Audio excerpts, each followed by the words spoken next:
Dans cette vidéo, on va expliquer la notation exponentielle et aboutir à la forme exponentielle d'un nombre complexe non nul. Donc soit f de x égale cosinus x plus i sinus x, c'est une fonction de r, x est réel, dans c, f de x, c'est un nombre complexe. Alors, f de x, son module, il suffit de regarder la forme, c'est une forme trigonométrique avec un module égal à 1. Le module de f de x, c'est 1. Ou bien on recalcule cosinus carré de x plus sinus carré de x qui fait 1. Et l'argument de f de x, c'est surtout ça qui nous intéresse, c'est x. Alors, si on fait le produit f de x fois f de x', comme les deux nombres ont pour module 1, on sait que le module du produit, c'est le produit des modules. Donc, propriété sur les modules, et donc ça fait 1. Et puis, l'argument du produit de ces deux nombres complexes, c'est la somme des arguments. Propriété vue sur les arguments. Argument de f de x plus argument de f de x', ce qui donne x plus x'. Et donc, f de x fois f de x', ça va être 1 pour le module. Je mets sa forme trigonométrique. Et comme son argument, c'est x plus x', c'est cosinus de x plus x' plus sinus de x plus x'. Et ça, c'est exactement f de x plus x'. Et ça, c'est une propriété de la fonction exponentielle. Alors, autre lien, si je dérive la fonction, comme si c'était une fonction de r dans r, dérivée de cosinus x, c'est moins sinus x. Dérivée de sinus x, c'est cosinus x. Et puis i, je fais comme si c'était une constante. Donc, voilà la dérivée. Et si je mets i en facteur, moins 1 ici, c'est i au carré, donc ça fait cosinus x plus i sinus x. Ce qui donne i f de x. Et on se rappelle que la dérivée de exponentielle de kx, c'est k', c'est k exponentielle de kx. Donc, c'est comme si on avait f' de x égale kf de x. Et donc, on va prendre, au lieu de prendre exponentielle de kx, on va noter f de x égale exponentielle de ix.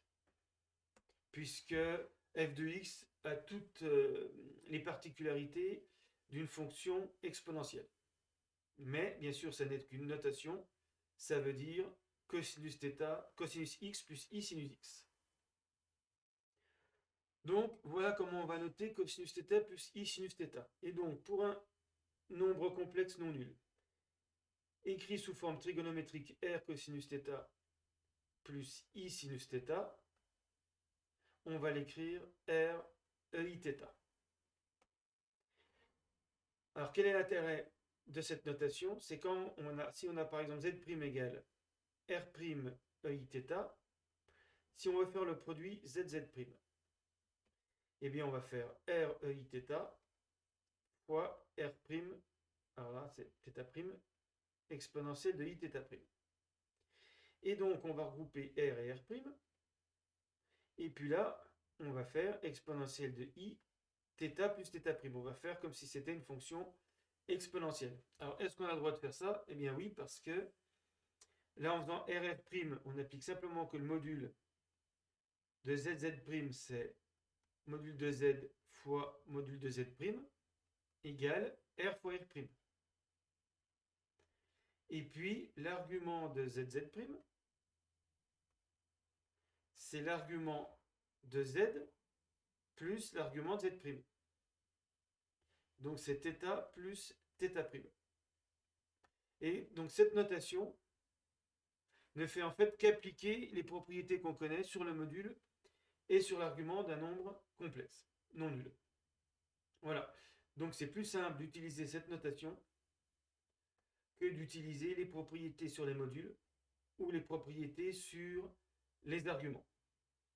Donc c'est ce qu'on appelle la forme exponentielle d'un nombre complexe. Donc z égale r exponentielle de iθ. Donc dans une forme assez abrégée, assez synthétique, on a r ici qui est le module de z et θ ici qui est l'argument de z. Alors on va revoir toutes les propriétés de cette notation.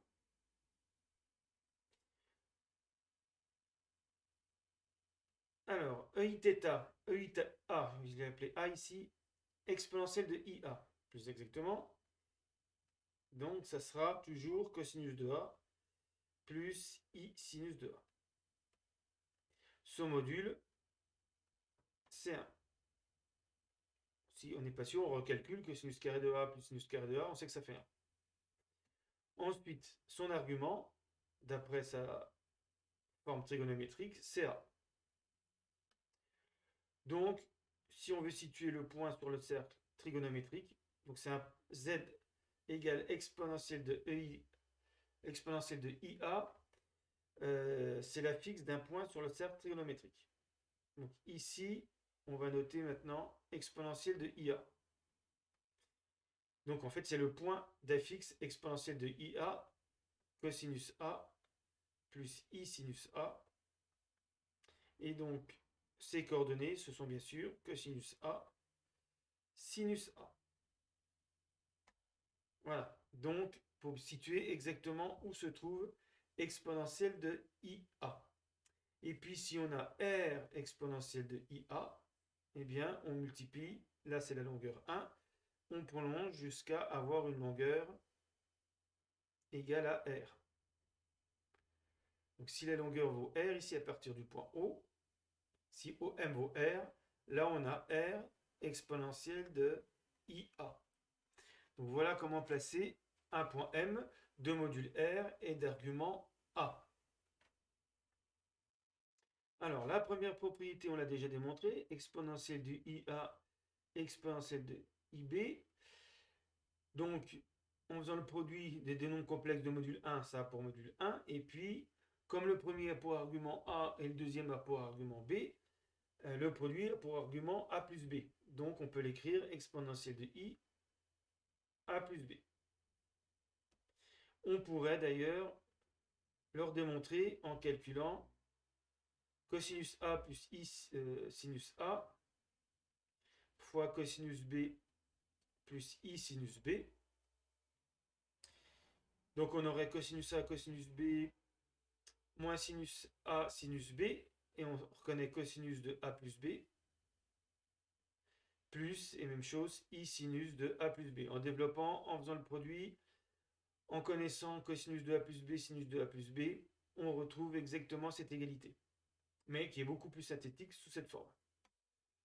Et d'ailleurs, c'est une façon de retrouver les formules de cosinus de A plus B et sinus de A plus B. Il suffit ici de développer le premier membre et d'identifier avec le deuxième. Donc voilà pour cette propriété. Alors pour la propriété par exemple exponentielle de IA puissance n, si on calcule son module, on sait que c'est le module de l'exponentielle de IA puissance n, et donc ça fait 1 puissance n égale 1. Et puis l'argument de exponentielle de IA puissance n, on sait que c'est n fois l'argument de exponentielle de IA. Donc ça, c'est des propriétés sur les arguments. Donc ça fait n fois. Et donc, quel est le nombre complexe de module 1 et d'argument NA? Eh bien, c'est cosinus de NA plus I sinus de NA, c'est-à-dire exponentielle de I fois NA. D'où l'égalité ici, mais qui est beaucoup plus simple à retenir que de se rappeler toutes les propriétés sur module et argument de z puissance n. Alors d'ailleurs, cette égalité, elle est connue sous le nom de formule de Moivre. Si on l'écrit avec les cosinus, cosinus de A plus I sinus de A puissance n égale cosinus de NA plus I sinus de NA. Voilà, donc le développement de cosinus de A plus I sinus A puissance n donne cette formule finalement assez simple, cosinus de NA plus I sinus A. Mais c'est une autre façon d'écrire cette formule. Alors, dès qu'on a la première formule, on a la suivante. Par exemple, exponentielle de I A moins B fois exponentielle de IB. Ça fait, d'après la première formule, exponentielle de I A moins B plus B. Donc, exponentielle de IA. Et donc, exponentielle de I par A moins B, en passant l'exponentielle de IB de l'autre côté ici, ça fait exponentielle de IA sur exponentielle de IB. Et puis si je fais A égale 0, j'ai bien exponentielle de moins IB égale 1 sur exponentielle de IB. Parce que bien sûr, exponentielle de I0, ça fait 1.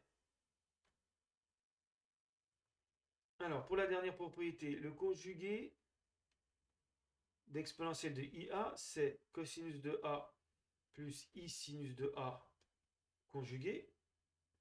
Et on sait que ça fait cosinus de A moins I sinus de A égale cosinus de moins A plus I sinus de moins A. Parce que cosinus de moins A, c'est pareil que cosinus de A. Et sinus de moins A, c'est moins sinus de A. Ou bien on pouvait se rappeler que l'argument d'un conjugué, argument de Z bar, c'est moins argument de Z. Voilà, donc en fait, sur le cercle trigonométrique, si ici on a exponentielle de IA, ici on a exponentielle de moins IA. Et c'est le conjugué. Parce qu'on est sur le cercle trigonométrique, là c'est symétrique par rapport à l'axe des abscisses. Voilà, donc on a bien exponentielle de IA conjugué égale exponentielle de I moins A. Alors, le moins, on le met devant. Normalement, on devrait écrire exponentielle de I, si on applique vraiment la notation, fois moins A. Donc voilà pour les formules élémentaires avec exponentielle de IA. Alors quand on fait des calculs avec les formes exponentielles, le module c'est pas forcément 1. On peut avoir par exemple R I θ à multiplier par R prime I θ prime puissance n, par exemple, Z puissance n.